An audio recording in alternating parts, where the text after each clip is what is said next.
Imagine you've got the chance to take a beautiful remote vacation on some tropical location, and you've got a nice view of the beautiful crystal clear waters of the ocean and just some nice, beautiful white sands. But now imagine that the once sandy shores you were thinking of are lined with trash, plastics, and the ocean isn't pretty anymore. Your trip's ruined by the floating plastics. You may get stuck in your hair, and there's no signs of any sea life, and all the beautiful, vibrant colors of the coral have now faded away. Our oceans are home to millions of living creatures, and it provides a food source for billions of animals and ourselves. It's so important that we try our absolute best to keep our oceans clean, and we can do that by reducing or properly disposing of plastics. If everyone would dispose of their plastics properly, we would have a better chance to keep our oceans clean, and we would save millions of wildlife. I love going to the beach. My husband's family and I go just about every summer. But it does make me sad to see that sometimes there are people who will just litter. And it's so easy to just dispose of your trash. And if we could do that, I think it would help a lot. So we need to try to keep our oceans cleaner. There are things we can do together to help decrease our plastic footprint. And imagine what it would be like if the conditions of it improved or if it worsened. We need to have cleaner oceans and try to stop our plastic pollution as much as we can. It's estimated that between 100 to 250 million tons of plastic litter is expected to enter our oceans since 2010 and until 2025. This is an estimate in those years, based on the projected growth of human populations from an article written by Gutto. It should come as no surprise that litter in the ocean kills wildlife. Typically, it does. It affects everyone in the food chain, including us humans who are at the top of that food chain. When a population of a certain species is dying off, that's probably one less food source we would have. There was a study done in 2017 that the new estimate of microplastics was up 37 times higher than what they had previously estimated. What they previously estimated that microplastics was up to 93,236,000 metric tons worth of it. But now the new study, the new estimate is with it being 37 times higher than that. And that's the equivalent to the mass of more than 1,300 blue whales, and they are massive. There are things we can do to help.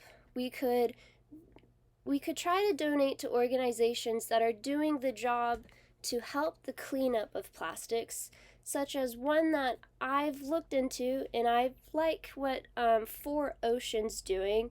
It's when you buy a bracelet, they clean up 1 pound of plastic trash from the ocean. When you buy a bracelet, that money goes to paying the locals that they use on different islands, like Haiti's one, I think, and they go out there and clean up plastic waste in the ocean. Recycling plastics is another major thing that we could all easily try to do. If you happen to be on a beach on vacation somewhere, you could do your part, do your due diligence to clean up plastics you may see laying around, because that's one less plastic that will go out into the ocean and harm some wildlife.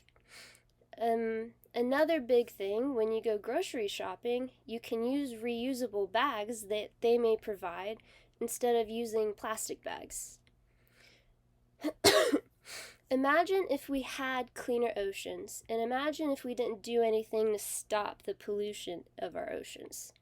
So first, imagine if we didn't do anything.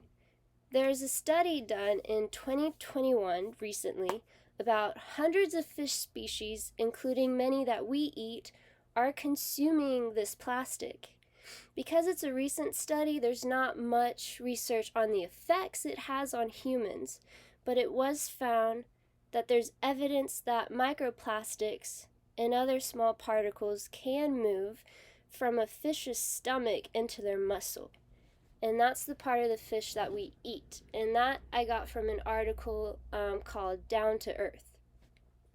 Now imagine if we were able to make a bigger difference and everyone made an effort to keep the oceans clean. It'd be all pretty and rainbows everywhere. But truthfully, there'd be a greater decrease in wildlife death caused by plastics. We wouldn't need to have a study to find out what plastics do to humans when we eat a fish that have consumed it. The environment would be better off if nature could take control on what happens in its own environment without the effects that human growth has had on it. So here's what we can all try to do today to help stop plastic pollution in our oceans. So we can recycle our plastics, like using reusable water bottles or straws now. We could use reusable shopping bags when you go out grocery shopping. Like my husband and I go shopping at Aldi's. They don't have plastic bags, but they do have cardboard boxes, which are a lot more biodegradable than plastics are. We bought 3 reusable grocery bags from them, and I think that's actually helped cut down on our grocery bill some, because we're just limited to just using 3 bags. So we just get what we need and fill up those bags, and that's it. But the next best thing that you could do is to help raise and spread awareness. I get you may be thinking that you're just one person. What good does it do if you stop doing or, try to make an effort, but everyone else around you is still, making or using plastics? Well, raising and spreading awareness can help that greatly. Starting with your friends or family, it would make a bigger impact for all of us to come together to help end the plastic pollutions in our oceans. Thank you.